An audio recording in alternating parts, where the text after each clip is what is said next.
Здравствуйте! В эфире информационный выпуск Амшейхшара и я его ведущая Нала Кови. Сегодня в программе.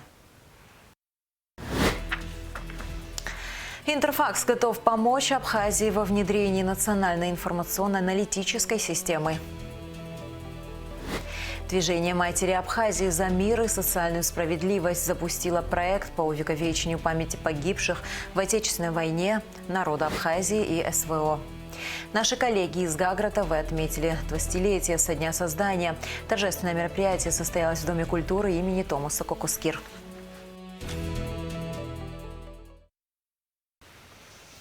Депутаты собрания Гудаутского района дали согласие на утверждение главы Гудаутского района Астамура Аргун. По результатам закрытого голосования 28 депутатов проголосовали за один против. Представленная президентом Республики Абхазия кандидатура согласована согласно законодательству Республики Абхазия. 320 пассажиров в час обслуживает международный Сухумский аэропорт на сегодняшний день.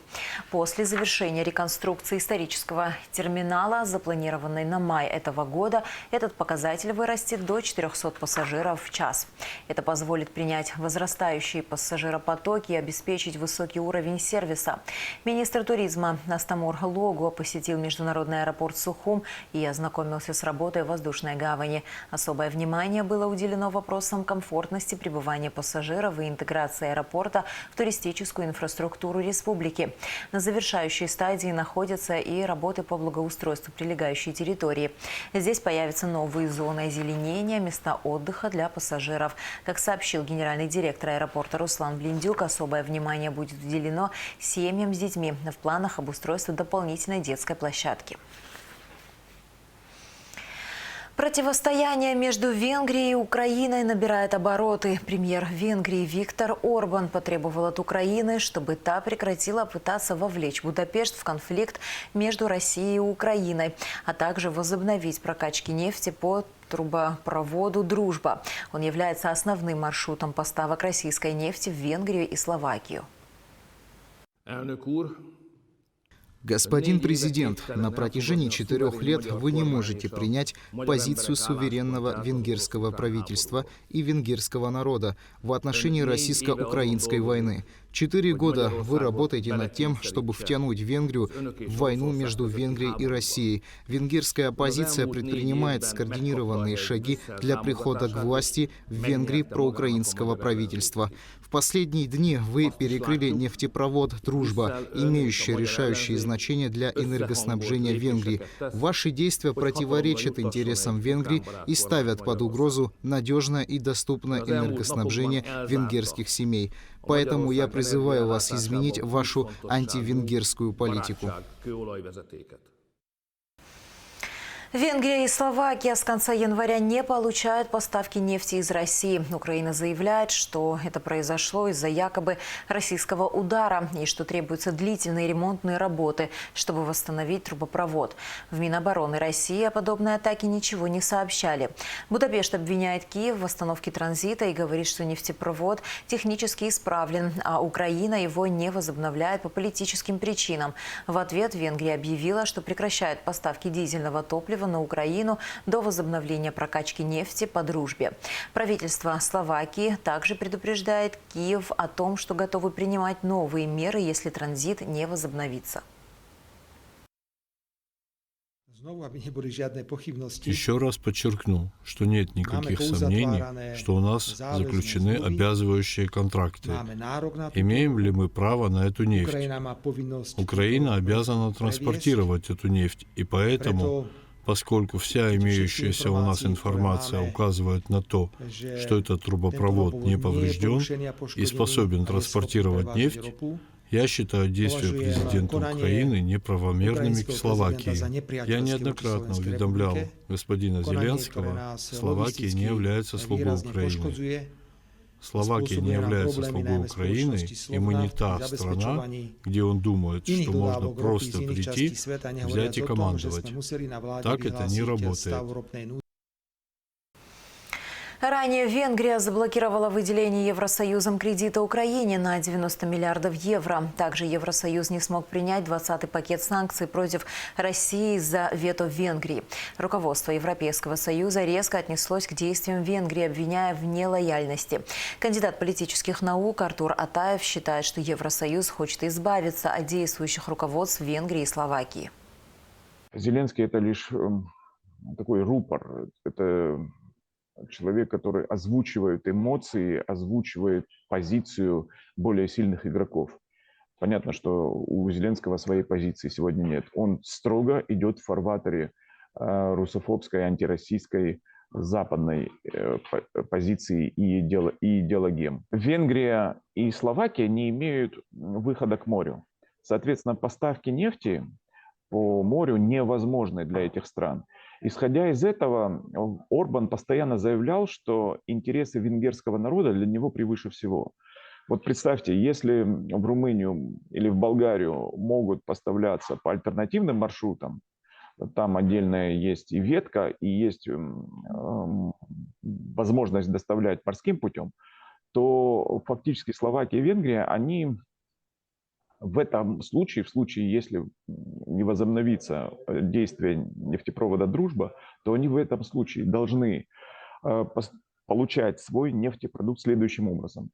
Через порт, который находится в другой стране, дальше по сухопутной границе. Нефть станет в буквальном смысле золотой. Исходя из этого, Орбан постоянно, методично, как и Фицо, постоянно методично заявляет о том, что нужно возобновить прежние поставки, которые, на минуточку, в период холодной войны получили свое развитие. Именно тогда Вилли Брандт и Брежнев договорились о том, что будет работать нефтепровод.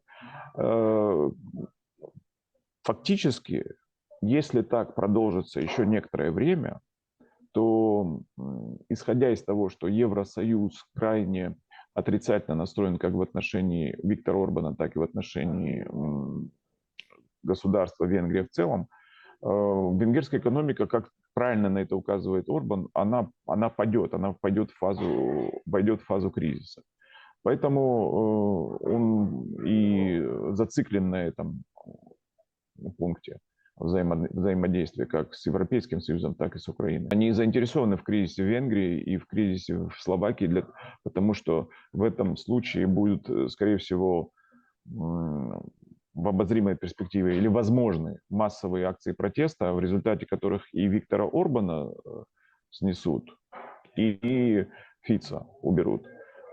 Это будет или путем голосования, или путем уже апробированной революции, как революции РОС, допустим, было в Грузии, или оранжевая революция на Украине, или тюльпановая революция в Киргизии. То есть этот сценарий, он уже довольно много где апробирован и довольно давно, и доказал свою важную составляющую политического переформатирования. Поэтому, я думаю, Евросоюз заинтересован в том, чтобы Киев продолжал давить и на Венгрию, и на Словакию путем вот такого шантажа нефтяного. Интерфакс готов помочь Абхазии во внедрении национальной информационно-аналитической системы. Проект обсудили на расширенном заседании парламентского комитета по экономической политике, реформам и информационным технологиям. Международная информгруппа «Интерфакс» предлагает концепцию системы, созданную на основе официальных источников Абхазии. Дамия Акшпа расскажет подробности.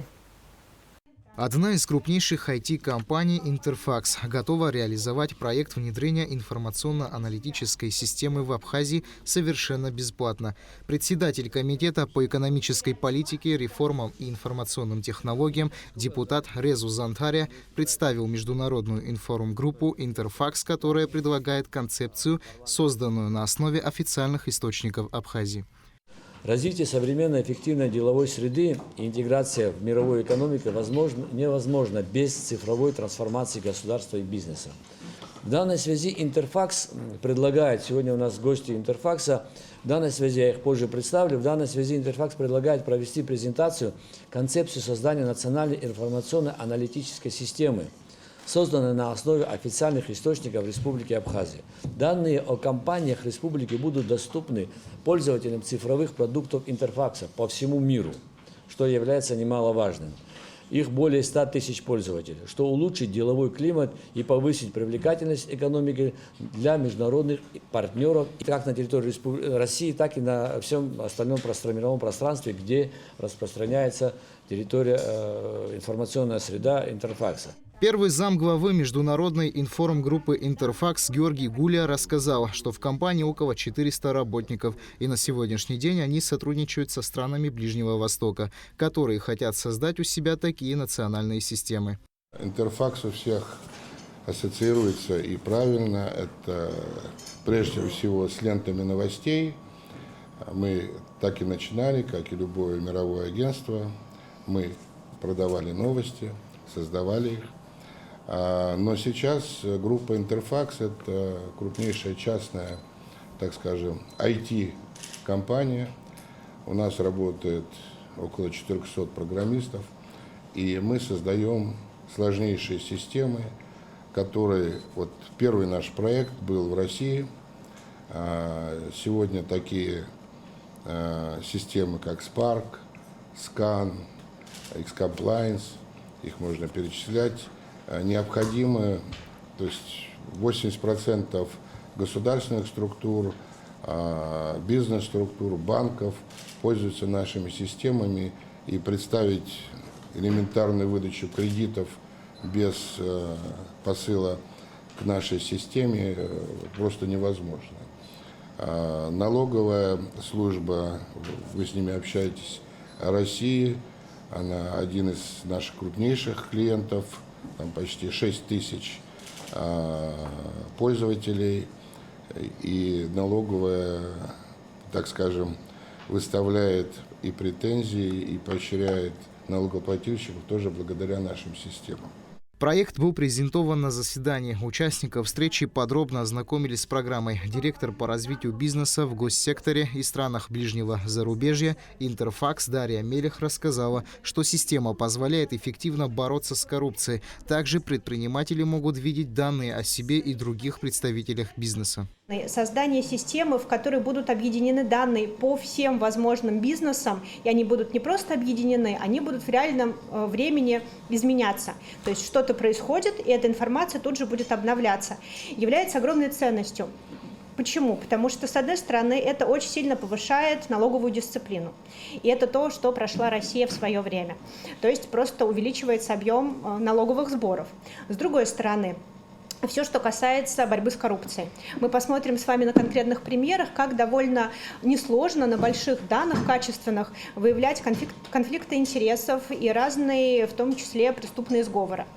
Потому что зачастую это касается ситуации, когда есть компания, у которой заказывает услугу государства. Вот здесь, к сожалению, довольно много есть сценариев того, как это можно использовать не по назначению. Это все довольно легко отследить и вовремя увидеть.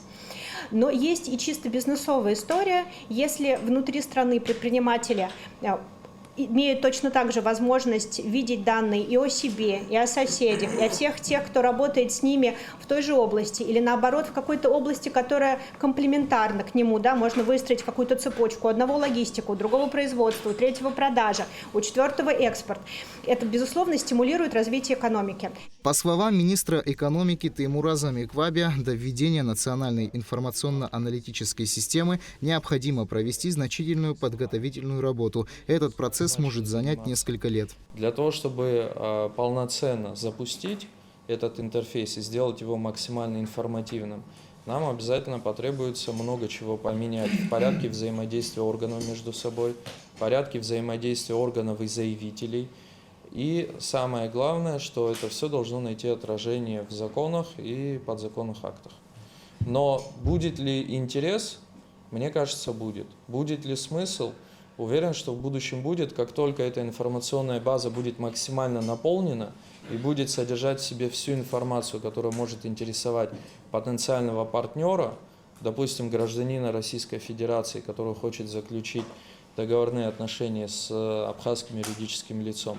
Как только он будет в состоянии всю информацию, которая его интересует, получить, у него, безусловно, уверенность в своем партнере будет выше.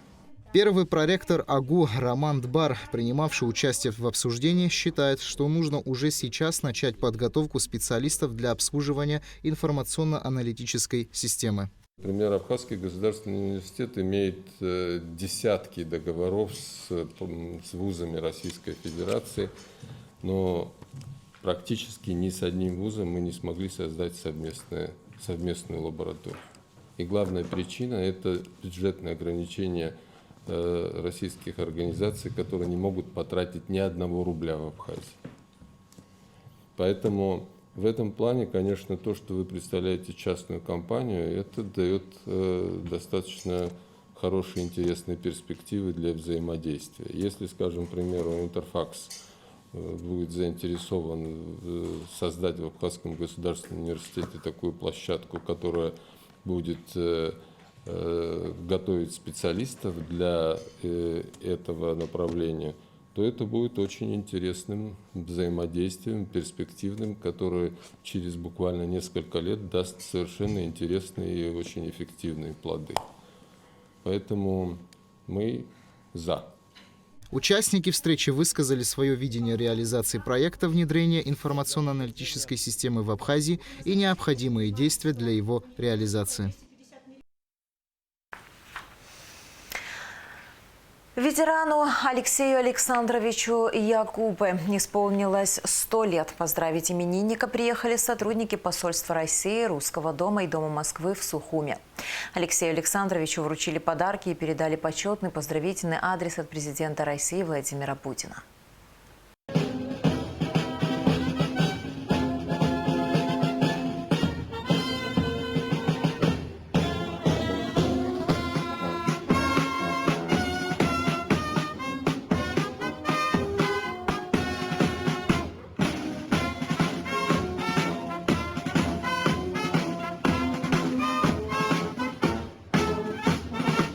Спасибо большое. Спасибо. Спасибо. 100 раз спасибо. Движение «Матери Абхазии за мир и социальную справедливость» запустило проект по увековечению памяти погибших в Отечественной войне народа Абхазии и СВО. Проект реализуется при поддержке созидателей Абхазии. В его рамках уже изданы книги и отсняты видеоролики. А Элита Рутинян знает подробности. «Сохраняя память» – проект, направленный на увековечивание героизма бойцов, погибших во время Отечественной войны народа Абхазии. История о том, через что пришлось им пройти на пути к независимости нашей страны, должна передаваться из поколения в поколение. Вы сегодня были свидетелями, как мать, чьи какие-то проблемы были не решены где-то наверху, в вышестоящих инстанциях, она пришла за помощью к нам. Такие обращения у нас папками лежат, очень много. Это означает, что мы просто так их без внимания не оставляем. И в такой терминологии это называется сопровождение. Мы этим занимаемся, сопровождением семей погибших, их родственников, их детей, а сейчас даже их внуков. Это и устраивание в садик, это и устраивание в институты, и в трудоустройство, юридический, медицинский, то есть вообще непочатый край. Конечно, это все делается чисто на таких общественных началах. Аппарат, который здесь работает, конечно, мы вне бюджета, но руководство страны, оно, конечно, оплачивает содержание нашей организации. Гули Кичпа рассказала, что мать Дади Гварами обратилась к ним с просьбой о перезахоронении своего сына в Парке Славы. Организация поможет матери в решении вопроса. В Парке Славы были изначально похоронены те, которые были неопознаны. Но так случилось, что почему-то это вот такое, для некоторых, так считали они, что это престижное место, и стали хоронить и своих доблестных сыновей. Ну, если государство пошло на это, мы тоже, тогда был фонд мемориала славы. Но он почему-то мало просуществовал. Но у нас был прецедент. Мальчики, конечно, доблестные мальчики, которые воевали, но они не погибли именно в войне, а после войны в различных так ситуациях, были тайно перезахоронены там. И прецедент все-таки уже был. Вот в данном случае вот эта Дади, известная песня, вы знаете, о Гвараме, он кавалер ордена Леона. Его мама, Валентина Тимуровна, пришла к нам с просьбой, потому что где он похоронен, место очень далекое, и оно там оползневой участок. И она просит, чтобы его, если он действительно герой войны, пусть он будет похоронен со своими друзьями в Парке Славы. В рамках проекта «Сохраняя память» записано уже 5 роликов матерей, о которых не было рассказано, об историях, которые известны немногим. Работа в этом направлении продолжится. Вторым этапом станет проведение патриотических уроков в школах, чтобы подрастающее поколение знало о тех, кто отдал самое дорогое – жизнь за свободу Родины. Уже 33 года движение «Матери Абхазии» за мир и социальную справедливость занимается сопровождением семей погибших. Они приходят сюда со своими историями, тревогами, а организация делает все возможное, чтобы помочь в решении их проблем. К нам обратились северокавказские матери, в частности, Союз женщин Дагестана, чьи мужья и дети воюют сейчас вместе с нашими доблестными воинами, отвоевывают вот этот русский мир в СВО. И очень много там погибло. Вы знаете, около 50 с абхазской стороны, а еще больше со стороны северокавказских республик. И вот они перенимают у нас этот опыт, и мы с удовольствием этим делимся. И вот этот общий проект у нас дальше будет продолжаться. Мы будем точно так же выслушивать, где-то оставлять для видеоролик, да, о тех или иных их тревогах, что ли, их высказываниях. То есть мы это оставляем истории, что эти мамы все-таки, они герои. Ну, не просто так Султан Сосналиев сказал, что войну выиграли матери, родившие героев. Третий этап проекта – запись видеороликов вдов и матерей погибших на СВО. Их около 50. Реализует проект движение «Матери Абхазии» за мир и социальную справедливость при поддержке Созидателей Абхазии. Айлита Арутюнян, Давид Хашик, Абхазское телевидение. Наши коллеги из Гагра ТВ отметили 20-летие со дня создания. Торжественное мероприятие состоялось в Доме культуры имени Томаса Кокоскир. В фойе была организована фотовыставка, посвященная разным этапам работы районного телевидения.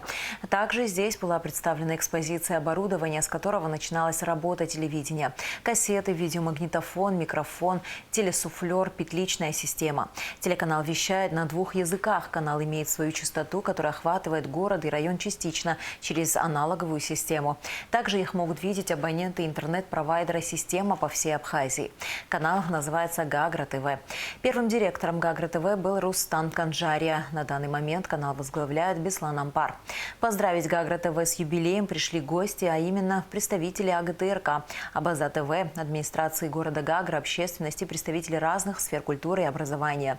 В программу вошел показ телефильма о поездке Владислава Арзенба к абхазской диаспоре в Турцию. Своими выступлениями зрителей порадовали детские ансамбли «Фортен» и «Нарт». Поддержку в проведении мероприятия оказало руководство Гагарского района и отдел культуры администрации города.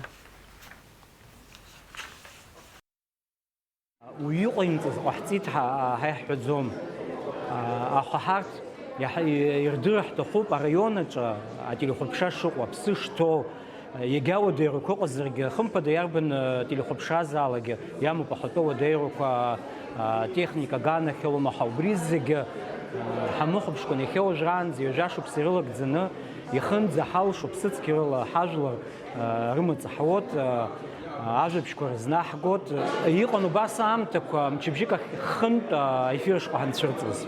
Уюам так геқон усқон яша замла социал бхакурчы хақадзымыз يخانس وسر حوت интернет حاجة خار خرام وبسطال بحكوا حاجة خار خرام وهذه الخبشة شام خيا خبشوا ما جو بحر خم بدي جو خبشة خبشة تبريقنت خم بدي يحتخوب حفيرت عم تيات سحتر مش بجيك خزنكوكم كان وين خنت حفيرش حتر حوي كتيك أبريتехника ганахел كتيك аудиорукацию مكان از شايو حايو. Диана Хиндба возглавила Союз художников Абхазии. Она сменила на этой должности народного художника Абхазии Виталия Джения, возглавлявшего организацию с 2018 года. Решение принято на отчетно-выборном собрании Союза художников. Диана Хиндба хорошо известна в художественной среде благодаря участию в многочисленных выставках как в Абхазии, так и за рубежом. В 2017 году она была удостоена звания «Лучший художник года».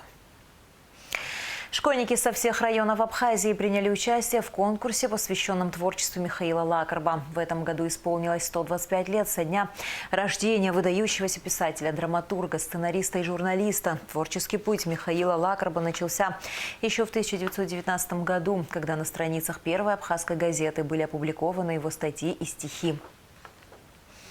Мировую славу писателю принесли легендарные сборники «Абхазские новеллы» и «Аламос», вышедшие в Москве в 1957 и 1961 годах. Эти произведения о мужестве, гостеприимстве и традициях народа. Они переведены более чем на 25 языков мира, включая английский, французский, немецкий, испанский и даже корейский. Юбилей Михи Лакарба – прекрасная возможность вновь прикоснуться к неповторимому творчеству писателя. Иеицырдыруа аԥсуа новелист Миха Лакарба иҩымҭақәа ирныԥшуеит ибзиаӡаны, иҵаулоу, ибеиоу аԥсуа идоуҳатә культура. Кыр зҽеиҭызкыз адунеи еиҳарак даҽа аамҭанык еиԥшымкәа иахьа иаҭахны иаҳбоит. Амилаҭ маҷқәа рмилаҭтә хдырра, рмилаҭтә ҷыдара, арҿыхара, аарԥшра. Акыр иаԥсоу ҳҿар, ҳҵаҩцәа, ҳзықәгәыӷуа, ҳҳәынҭқарра уаҵәтәи аԥеиԥш знапы иану. Миха Лакарба иҩымҭақәа шәыргәылаланы иҭышәҵаазар, хымԥада шәара шәыԥсҭазаара анырра анаҭоит Миха Лакарба ирҿиамҭақәа.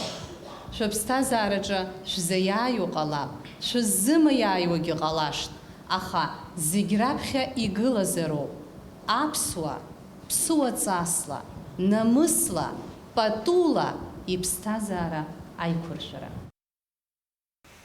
Первое учебное пособие по игре на народном инструменте абхярца представили в Абхазии.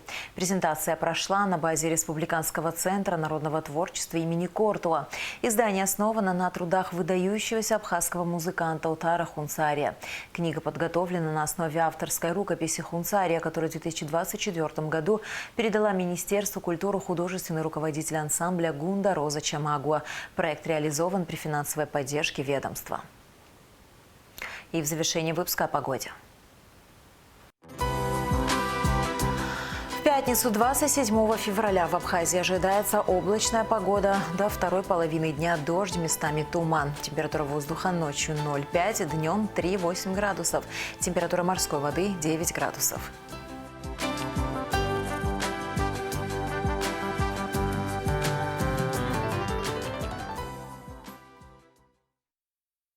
На этом наш выпуск завершен. До скорых встреч в эфире.